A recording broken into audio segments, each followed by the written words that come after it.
भाजप आमदार गोपीचंद पडळकर यांच्या निषेधात सांगलीमध्ये संस्कृती बचाव मोर्चा काढण्यात आला।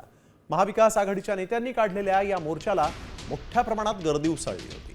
त्यानंतर मवियाच्या नेत्यांनी भाषण केली आणि त्यात पडळकर आणि त्यांना पाठीशी घालणाऱ्या नेत्यांचा चांगला समाचार घेतला। शरद पवारांच्या राष्ट्रवादीचे नेते जयंत पाटील यांच्यावर पडळकरांनी अत्यंत खालच्या पातळीवर टीका केली होती। त्या विरोधात राज्यभर संतप्त भावना व्यक्त होत आहेत। मला विचारायचं आहे अजित पवारांना, एकनाथ शिंदेंना, तुमची लाडकी बहीण, अहो इथं लाडकी आई होती, एका आईचा अपमान करून गेला तुमचा आमदार। आज समस्त माता भगिनी महाराष्ट्रातल्या मनामध्ये त्यांचे आक्रोश आहे। जे काही हे माणसं वाचाळ वीरासारखी बोलतायत, त्यांचा बोलवता धनी कोण आहे हे सगळ्यांना दिसतंय, सगळ्यांना कळतंय। एकनाथ शिंदे साहेब सांगा, तुमच्या आईबद्दल कोणी बोललं असतं तर तुम्ही काय केलं असतं? अजित पवार साहेब, तुमची आई जिवंत आहे, तुमच्या आईबद्दल असं कोणी बोललं असतं तर काय केलं असतं?